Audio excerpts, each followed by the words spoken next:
difference between the two, please? I think I explained things very well. So I said, the child protection policy is a policy, set of instructions that guides specifically on protecting children from various forms of violence. So when we are talking about various forms of violence, there are 4 major categories of violence: psychological, physical, sexual, and neglect or emotional. That's what a child protection policy says. It goes directly to target those ones. But a safeguarding policy looks at potential risks. Hello? It looks at risks. Risk may not necessarily be psychological, physical. It could mean that there's a naked wire in a school, and what should we do when we see such things? It's a form of risk. Do you understand? You look at the environment and x-ray the possible forms of risks that might be in the environment. And those forms of risk are the things that you work to mitigate. Do you understand? So there is a clear-cut effort to look at potential risks and address them. But the protection policy looks at standard forms of violence and works on. So, for example, in my office, one of our child protection policies is that if I'm counseling a child and I'm a male, being an adult, my door is open. Hello? A safeguarding policy will look at, is that environment safe for the child? Is there potential harm that could happen to the child if the child sits on a chair that is bad? Is there a naked wire that could injure the child? Are there potential things that could happen to that child because of being in that environment? But the protection policy that says open the door is preventing sexual abuse, physical abuse, and all that. But the safeguarding policy is going to be looking at the potential risks that the children will face in the environment. When parents are communicated, about certain behaviors that their kids tend to put up in school, most times they don't even get to, go through it or react to it, and sometimes some of them tend to live in denial.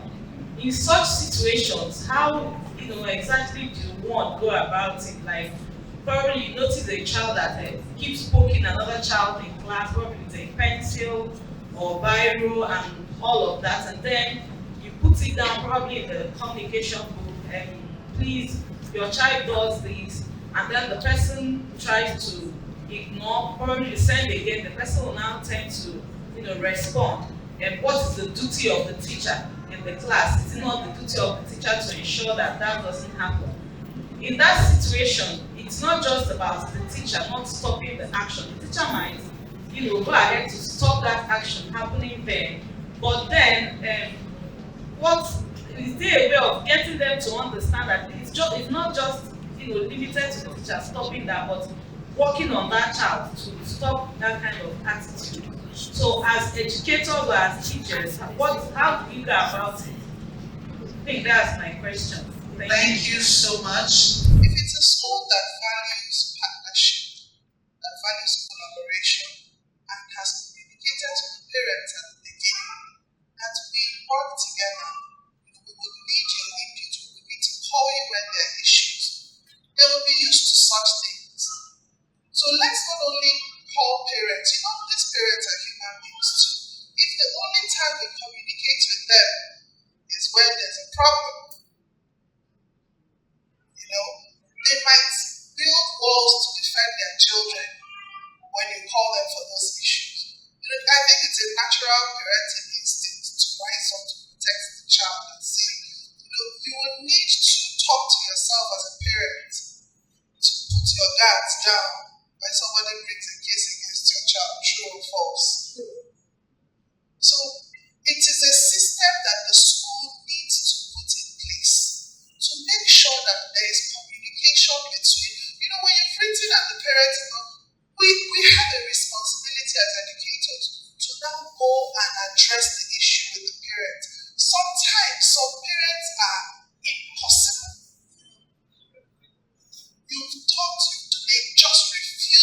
anything. At times like that, I tell the teachers, let us behave as though these parents don't exist. Let us behave as though the responsibility of raising this child is solely on us. Let us do the best we can do. Because at the end of the day, I strongly believe that as educators, we'll give our account to God of what we've done with these children. So when the home is not cooperative, which many times, because in fact so many issues are contributing, the economy is biting this one, and you want to tell them to come and listen to bullying issues in the school. Sometimes it's for them, this is not an issue. But schools need to rise up to the occasion and behave as though they were the only ones responsible for raising those children. I don't know if I tried to answer your question. Okay, just to lend the voice, I do know that some schools have some sort of seminar at the beginning of every term. Those sort of parents don't attend. They don't attend. May the Lord have mercy on parents. You want to say something? Contribute? Please come. I just want to contribute to that discussion. I'm Barrister Tessie. What house, please? I'm a proprietress of solid-based private schools, trend safety. What the scenario you just described is something we are used to. Quite often, many parents do not want to play their part. Some of them think because they've paid school fees, that's all they go to school. Pay school fees. And the worst part of it is anything that goes wrong will be blamed on the school. Do you understand?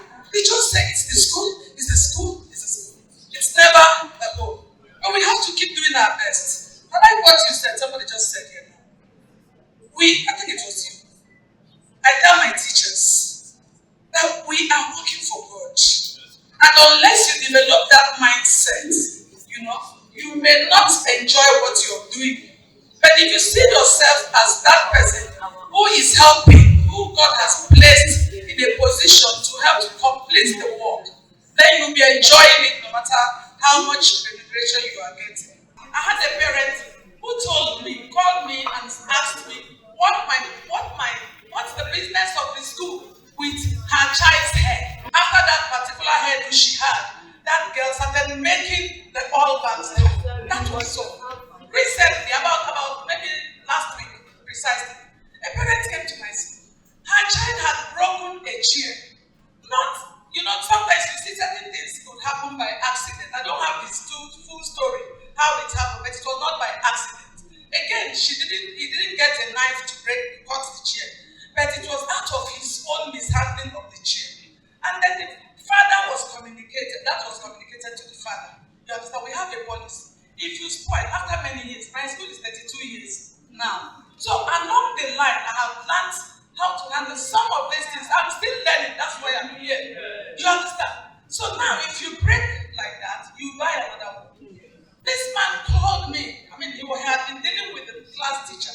At some point, he called me. Hey, I don't like the way your teacher talked to me. The way your teacher communicated it. I said, I'm sorry. What did the teacher do? He should have talked to me directly. Why send the child to me? I said, okay, I'm sorry.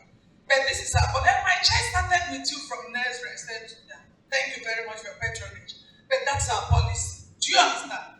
Now, I had to personally write a letter making it official that child will replace that chair. Of course, yes. I did it, I signed it, letterheaded the and we sent to the school. The man now came to come and meet my husband. What doesn't he want to do? He doesn't want to spend money to replace one seat, but he wants me to keep replacing all the seats being broken by children out of carelessness. Do you understand? Do you know, eventually the wife came about 3-4 days back. I was doing all the drama. He said, I'm not happy. I said, why? She said, because you want me to pay for that seat. And of course, I gave her my reason why she should pay. And I said, we don't want your child to stand in the class because you will now take us to court, you go to Facebook and all that. I said, but you know what we have done? We gave your child, the child is in 3rd grade, we gave your child 2nd grade locker and the chair, matching chair, to sit. And and we brought him in front. So he's learning, but that is not the right lesson for that class. After all the grammar, she took her child home that day. Do you understand? By the following day or 2 days after, I got the report or the information that she has now replaced the seat. Do you understand what I'm saying? So what I'm saying in the fact is, yeah, we have to keep pampering them in quotes, but putting our feet down where they should put their feet down. But please make all your policies known in writing, and from time to time, get the students to read. Anytime I have a reason to call parents together, we still go through policy. My nephew, someone placed the fence on his out of it. So they rushed him to the hospital. The school called the mom to report the issue. Then my sister was getting there with the husband. They asked the child's parents, said they called and said they are too busy, they only transfer money. And then knowing who my sister is, that was the first problem. So she now tried communicating with the school, and the school tried hard to protect that parent, the child's parent that bullied my nephew, and was not doing much. What they did was that they said they paid for the hospital bills, and that should cover. What we did, okay, let me report myself. What I did was I traced the woman's house. We went there. And maybe I didn't handle it well, but I wanted to know how best I would have handled it. And we were nonchalant about it. This is not the first time that child is doing it that way. And the school tried how to protect the school's name, not the child. Do you get my question? That's my problem. The school might have been trying to do something, but in the process, I don't also think the school should have brought out the child. What would you possibly do to the child? What you probably would have done would have been to react in anger. Two wrongs can never make it right. So in that situation, when you see the school trying to shield the child, it's because we know.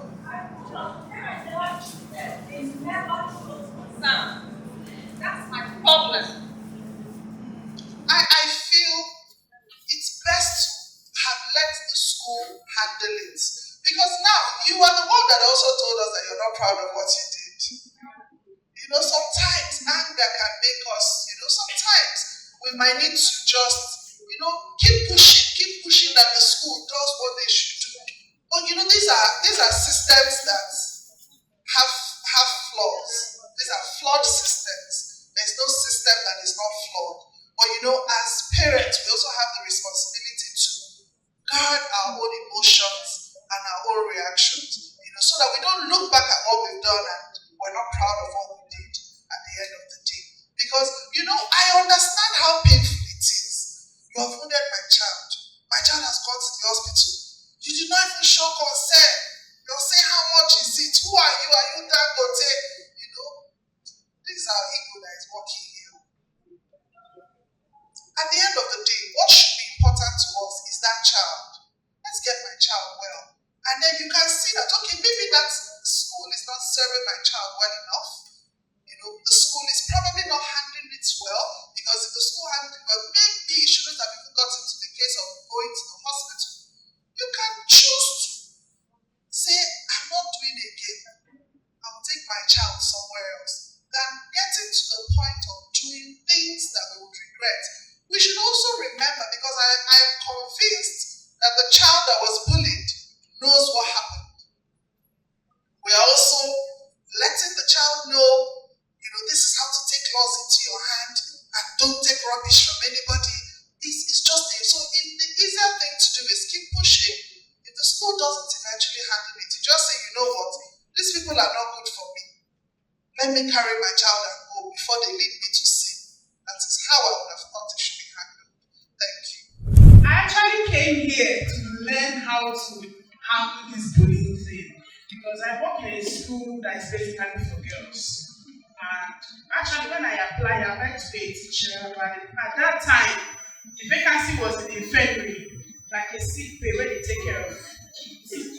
And the school proprietors was like, okay, just manage that place when the time or when the vacancy comes in the classroom, you can go in. So I was actually supposed to be taking care of 6 students. I worked with the school doctor, give them medication, those of them that came back with medication. But in the long run, I got to see that some of them would just come to that place and cry. Or pretend to be sick, so that you just pamper them. My ear is paining me, my nose, my eye, my head. And me moving away from administering drugs, I'm now like trying to, soothe them emotionally. So I didn't learn that. And just like Jennifer said, growing up, I was disconnected from my mom. I just have to say that she had mental health issues, so I couldn't talk to her. So imagine me parenting myself from as a teenager, then got married. Now finding myself in a school where all of a sudden I just have to talk to teenage girls. So we have those ones that are missing home, homesick. We have those ones that are having issues at home, just like we said. And the only way they do it is to bully others. So when it comes to handling these girls, you don't even know how to do it. Like parents hide these things. And when the school discovers it, the parents even deny that my child can't do this, they don't do that. The worst part is that the owner of our school is aged, so she's a grandmother, she's just so sympathetic. I don't want to use money, but she's so sympathetic about these kids that each time you bring a case to her that needs to be dealt with, she says, if you suspend this person, what would the child be doing at home? If you send them out of the school system, what would they be? They will go out and become worse. So let's keep them. I had a conversation with her recently. I was like, if you don't do something about these kids, these girls that are bullying people chase the other students away and corrupt them, So while you are trying to form somebody, others are being disadvantaged. So these are the challenges I encounter, and I feel that maybe my job description is not even to be a shoulder to students or like a counselor. I'm supposed to be taking care of them. So when we discussed, she said, okay, tell me what to do. And she said I didn't know what to do. I actually came here to learn, to know how to handle these things. Because sometimes when we have PTA meeting, it's just that they're talking about how to make the school work, expenses here and there. These parents, they come for PTA meetings, they don't get trainings. I know in summer they do trainings for parents. But some of these schools don't do training for parents. Even if you organize, the parents will not even come. They will just tell you, they can't even read newsletters. They can't even read their messages. So it's difficult. It's very, very difficult. So how do we handle these things? Is it training? Okay, look at here. The hall is not even so full that they're expected. For parents to come and learn these things. So how do you do it? Because me, I don't even know. I don't know how to balance this thing. Really, a child, I work in secondary school, we have children that are 11 years there. And after 10 years, they're already formed. It's difficult. It's difficult for me. I don't even know how to do it. So that's why I just wish there is a way to do it. How do you handle kids that are bullying? That's the ones that are bullying others. And the ones that are bullied, not to even, they can't even talk. They won't tell you until you're investigating and investigating. So I don't know, like I used to tell them, if you know somebody that bullied somebody and you can't talk, that means you're a cultist. You are keeping, yes, now, because you can't report a situation. When you enter their class or their hostel, you ask who did this, everybody will just keep quiet. They won't talk. Because the one, if you talk, they will attack you. It's a body school. Yes. They will attack you, but by the time the child will even discover, maybe they would have not flogged you, and they actually start in a blog or treating like so. A lot of things. Yeah, so it's actually difficult. Thank you. I had, these seniors that would tell me that I was always acting like I was born abroad, but I wasn't born abroad. I would always, and this was one of the reasons I left the boarding house in my chest, because I felt like I was about to die. The seniors will continue, and I'm this kind of child. I think it's because I'm a first child. I don't take nonsense. I'm nice, but if I'm ready to tear you down. That's how I was. Even in school, the boys in my school were scared of me because they knew. They used to call me action lady. And the fact that I'm the only girl with many brothers, so you can imagine. So I already had the masculine energy working more than the feminine energy. So all I needed was that care. And when I left the boarding house and I went back home, my mom was able to teach me, even my dad. I love my dad so much. I love my mom, but there's something my dad taught me. He taught me how to be feminine yet firm. Most ladies don't know how to be feminine and yet firm. So you see them, they're acting all masculine, they don't even know how to be soft. My dad had to come down and teach me. He had to come down to my level. He noticed I was struggling. So he started telling me how he was also bullied and he was behaving just like me. So I found out that, oh, I actually took this trait from my father. So I'm actually my father's daughter after all. I'm ready to punch you in the face. Thank God I changed. But I was ready to punch. And even that made me as a functionary. Like he said, because of that, my principal noticed and she made me a functionary. I was that child who didn't know her power until she came back home.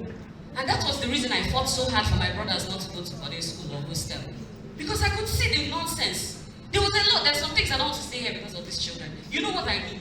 There were a lot going on in the boarding house, and I said, after my jets come out, I told my mom, if you don't want to pick my dead body, come get me out of here. And thank God my school was both day student and boarding. So that whole experience shaped me to be more compassionate. That's why even when I was teaching the kids during the summer, so I teach them both 3D animation, graphics, AI, all of that. And I was telling them, I said, the reason why your parents try their best, it's not that they are perfect. Don't think your parents are perfect. They're not robots. They're humans. The reason they try their best is because sometimes some of them are trying to make up for what their parents couldn't do. My parents are one of those people. There's some things their parents couldn't do. They made up for it. And that's why I'm who I am today. So please, if you're a tutor, if you're an instructor, try to use yourself as a model, okay? I want to commend the good work you're doing. This is a very exceptional class for teachers. Please let the communicate from this group go to most of the schools. I'm some of the schools, part of the PTA management team. And I need to know, I know they need to have some policies from this seminar. And whatever good work you've been doing online, please let them know about these things, especially the boys. I know we'll get to where most of them. Do the children know these policies? Sometimes they might not know. And they just do what they hear is done in boarding schools. The truth is, I tell children that bullies are cowards. Many times, those children that have become bullies are hurting children. Many times they are hurting. Many times they feel there's something they lack and they try to cover it up. So, what I would think could be an approach to handling those children, because they are much older, could be trying to be psychological, to try to play mind games with them. Try to bring them to yourself and understand what goes on in their heads. I hate you people that work with teenagers. It's not an easy job, but I'm thinking you might try to bring them close to yourself to understand what is going on in their heads and have a conversation with them about this thing you're doing. Let's try to, they are children. We can still play the mind games with them. Do you understand? So you could try bringing them and finding out what the root cause of that thing is, because oftentimes they are troubled children, and maybe sometimes too they are reacting to, when I talked about the abuse I suffered growing up, another reaction than going into my shell could have been to become that her. Do you understand? So it could be possible that their attitude, that their bullying is a cover-up for something going on. So when we try to break into them and become personal with them, it might help. And then continue to talk about these things. Like Mr. Onyeka said, sometimes you could just bring a video. There was oftentimes in my house when there's something I want to teach my children, I try to look for a movie that talks about something like that. If I see a movie that has lessons, I bring them, we watch, we talk about it. Things like that go a long way. This holiday we got to watch The Forge. And in The Forge, there are too many lessons in The Forge. Everybody was talking about this, talking about that. The message has been passed. So I think you could suggest maybe something like a movie night, something that has to let them watch that video. There must be something. You can speak to Mr. Sadu or Mr. Elekwachi. Mr. Sadu said you gave him a lot of resources. I'm sure those things are available. When they gather together and watch these things over and over again, you're saying something without actually saying something. And I think it will work. Well done. Let me add something to what she has said. You see, teaching these these children, one of the ways I think that works the most, first is to identify what causes it. When you have a child, and you know this child is bad-mouthed, what we call foul-mouthed, you know this child is aggressive, find out what causes it. Do you understand? Find out the triggers. It may not be easy for the child to open up. And they're a part of our community service. And I remember that one time we went to the school and we left, and the principal called me. She said, I see you people are into this, that I have a student in this school. If she talks to you, you either kill yourself or never ever come back to school. You know? So please, what can you do to help me? I want to send this child out of our school, but the father is the chief financier of the school. How can you help me? Okay, so when I told her I wanted to see the child, and I went to the school, and when I saw her, she looked so rude. Have you seen a rude child before? She barely told me good afternoon, and I said, good afternoon, please come and sit down. So we sat down. I said, what's up? I didn't say, you know, the usual, and then it was like, said fine. I said, as a Badu now, like, what's up? You're fine. Badu, badness. And she was relaxed a bit. So I'm like, what, talk to me. They said you insult everybody here, like your mouth, what happened? She's like, no, it's just that, I mean, everybody knows I'm ugly. Everybody knows I'm ugly, so just before they tell me that I'm prepared for them, I'm out. And me, I'm this kind of person, I don't tolerate rubbish. If you give it to me, I'm like, yeah, if you give it to me, I'll give it back to you. So sometimes you need to validate that feeling. And I understood, I told her, yes, I understand. I've seen them bully fat people, I was helping her. I've seen them talk to people with bow leg and knock knees. They make them feel, how does it make you feel? She said, it makes me feel bad. I get into the class, I'm already upset. I said, yes, I know. I remember, you know, I also created stories. And I was telling her how people feel bad about it. I said, but guess what? She said, what? I said, they are about to bring out the beast in you. They are about to redefine you. It's important in your storytelling. Help them see consequences of their action. I said, you know the problem with this? You identify that they call you ugly. Sometimes it happens in your head. Do you know that not everybody sees you as ugly? She said, no, it's not true. I know the first time I quarreled with this one, she called me ugly. I said, stand up. She stood up. I said, you're about my height. How many people in your class are as tall as you? She was quiet. I said, look at your skin color. Very fair. As in a money waka. She gave a smile. You know? I said, look at, you even have dimple. I don't have. Then I once asked my mom, what surgery can I do to have dimple? She said, you did? I said, yes, I did. She laughed, I laughed. You know? And I said, guess what? Maybe you will have to reprogram your mind. When you wake up in the morning, I said, I teach my children, call yourself Adugo or Malicha, Watawoche. By the time you finish saying that, there is a glory you walk with. You hear that song, I'm walking in power, she was helping me. I'm walking in miracle, I live it. I said, yes, when you're walking, when they call you ugly, I don't get angry. I said, anybody that calls you ugly, tell her when also. Any other thing? And then she says, you have a big head. I thought you knew that already. You didn't know I had a big head. My uncle said I have a big head. My neighbor called me that, and you're just realizing you're late. You know, so I talked to her, I said, you know what? I need you to rewrite history. They are going to wait for you to embarrass yourself. They already called you bad. We are going to tell them that you're not bad. We're going to tell them that you're made of more. So I want you to go back to that classroom and act like you. What is your name? She told me her name. I said, look at the powerful name you're bearing. And they're reducing you to a beast. I said, I'm done with you. I will see you on Friday. I want you to surprise them. They have given up on you. But there is a God in heaven who has not given up on you. And he has sent me to remind you who you you are. Now tell me who you are. She said, my name is this. Tell me who you are. My name is, I said, tell me who you are. And I left. And guess what? She fought that week. Yes, I just want to let you know that these things are gradual. She fought. And when I came, I said, I heard you fought. She said, I said, let's see.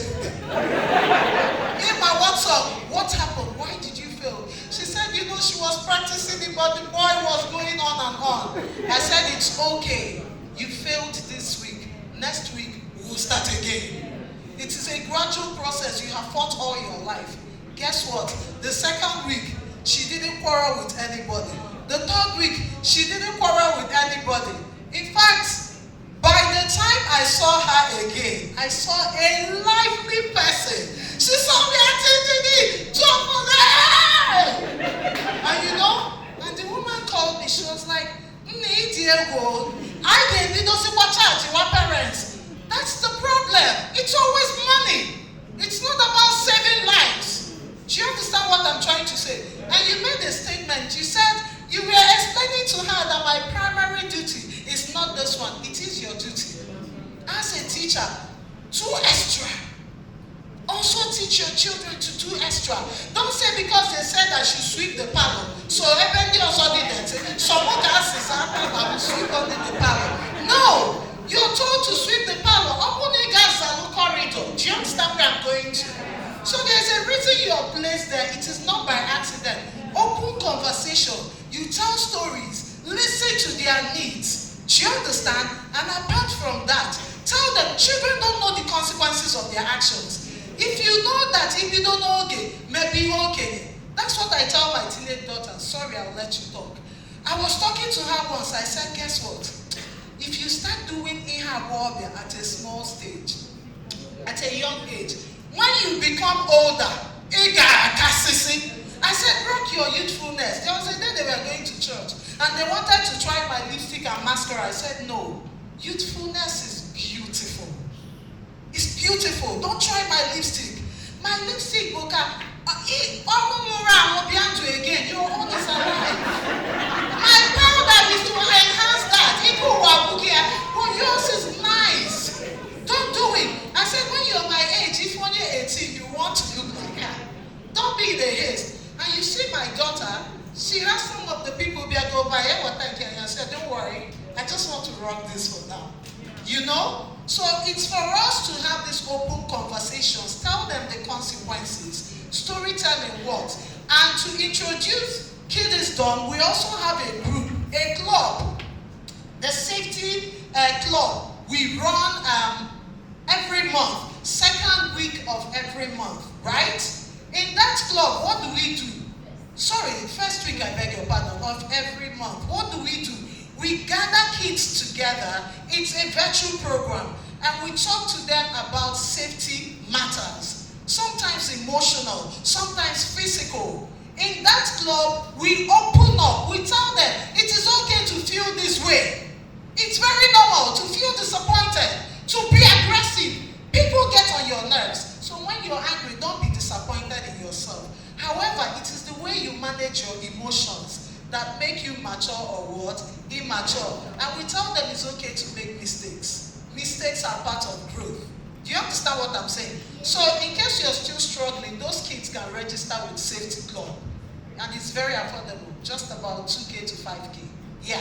Thank you so much, Mr. Lopatson. We are the leaders of tomorrow. Try and pay our school fees. It's not just school fees that they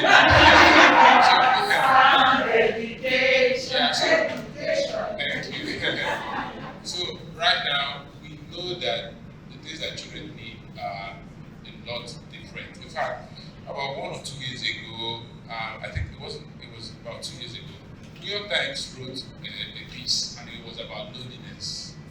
A lot of children are lonely, and loneliness leads to depression, anxiety, and you'll be so surprised the amount of mental health needs that our children have. But what is very important is that we need to apply education, knowledge to the process of training children. So I'll tell you one example. there's what is called oppositional behavior. It comes 3 times in life: 2 to 4, adolescence, and old age. So you see those children that are 2 to 4, you tell them, please, you're going to wear this red dress. The common language or the common word that they will tell you is no. That no, it infuriates parents a lot.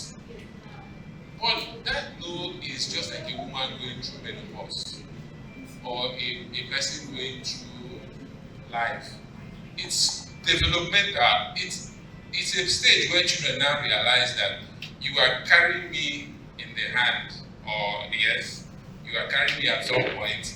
Now I'm becoming an independent entity. So I have a voice of my own. So the way that they want to express any stages of narcissism is to say no to that thing that you want me to do.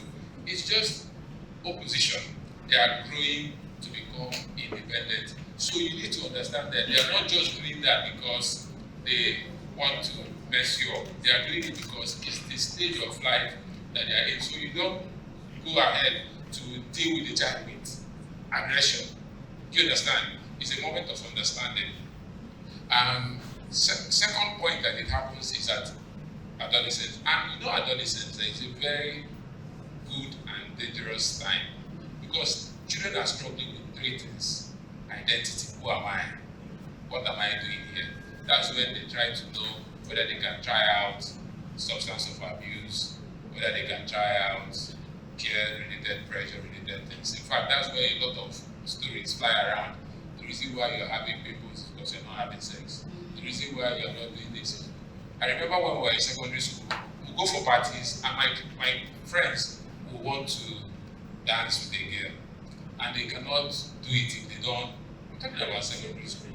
We are just too young, probably around 14, and they have to drink to be able to ask a girl out. So I said to them, if I have to do that to be able to ask her to dance with me, then I'm not old enough to do it, or I'm not mature enough to do it. But it comes from a place of mental availability and strength. But what I'm trying to say is that at adolescence, they go through stage of they are struggling with identity, sexuality. Don't play with it. You see this thing that people are talking about, sexuality. There's a lot of problems with it because if they get it wrong, if you get to this alphabet community, I guess you know what is the alphabet community. If you enter the alphabet community, the biggest problems with them is identity and mental health stress because they don't really know who they are. There's a lot of confusion, and they are my friends. But I would always say it's better that we get people at the right time. So sexuality is a big problem, and they have a lot of questions. I remember when I was very young, and there's this line that goes from the navel down to around the groin, and I was wondering what that line, what does it represent? So I came to my uncle and I asked my uncle, what is this line? He said, go to your mom and ask your mom. I went to my mom and asked my mom. My mom said, get out of it. So what are you asking? But once a child starts asking questions, it's a moment of teaching. It means that their brain is working at the level that you need to be able to help them with information, especially the right kind of information. If you don't give it, they let it outside. The third one is identity, sexuality, authority. So children are struggling with authority. You tell them, stay in the house, they will not want to stay there, they want to do their own bidding. Because why? They are becoming adults, they are trying to become independent. So they are trying to explore the things that you are enjoying. You understand? But they do not know that you also have yeah. So it's a moment of helping them. They are struggling with a lot of things, and there's a lot of turmoil happening in the brain at that stage. So for the people talking about what to do, you need to be able to know that children go through developmental stages. And when you understand the stage of life that they are in, you'll be able to know what kind of help you can give them. Do you understand? Then, we need to be able to distinguish between discipline. We need to be able to distinguish between correction, discipline, and punishment. And then, the end point is what we want to achieve, is learning. So, this is class, please permit me to go to fundamentals of human behavior. So learning is a relatively permanent change in behavior that is not by chance or accident. So learning, when somebody has learned, is a relatively permanent change in behavior that is not by chance or accident. So if you learn how to drive a car, I wake you in the middle of the night, please, there's an emergency, you need to go to hospital. What would you do? Jump into the car, drive the car. What has happened? You have learned.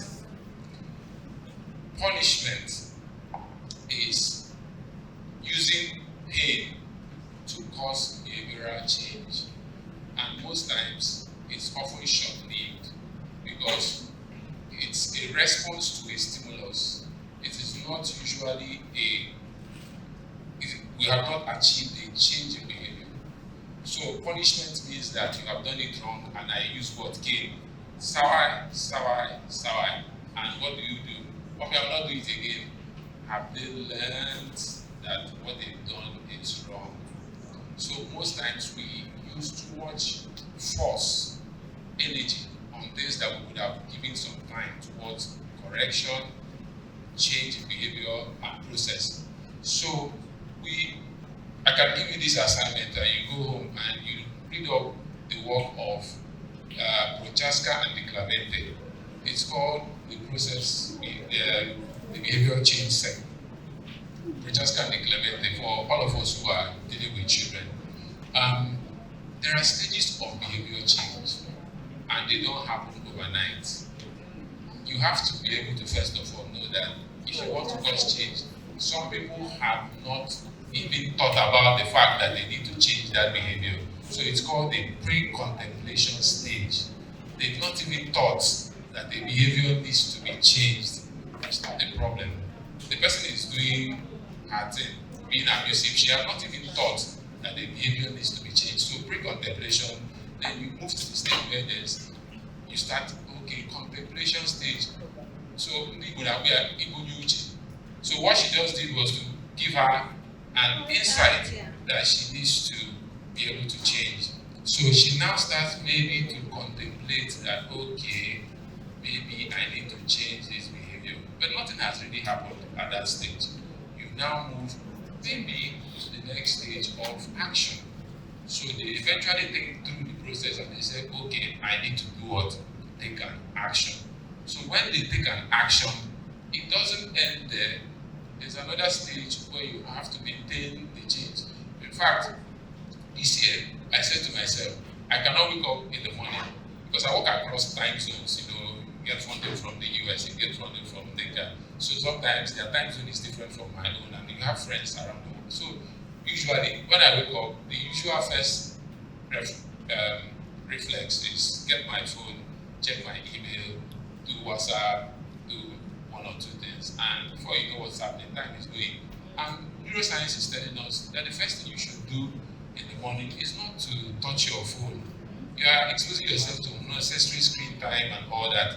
So it has a way of rewiring your brain, you understand, especially because of the happy hormones, the dopamine and the rest of them.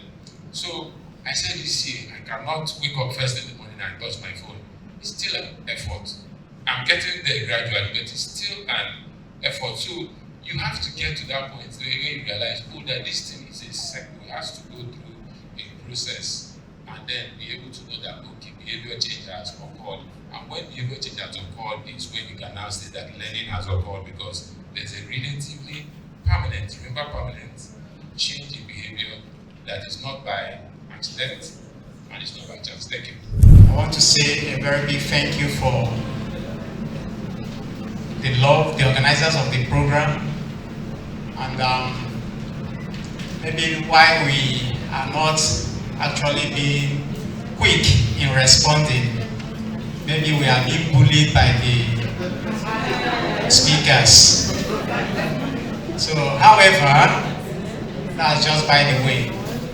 The program is quite a good one, and it's worth it.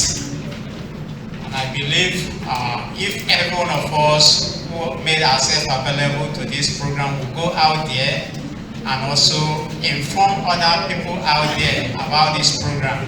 Maybe coming next year, we'll double up. We might not be using this hall, we'll use the bigger hall. Yeah. So that's to say that it's a good one. We want to thank the convener. I want to really say thank you to all the facilitators. It's wonderful being here. It's worth it. Once again, thank you, the organizers. We've learned so much, and we have to put an end to bullying in every corner, even in our own environment, not just in schools.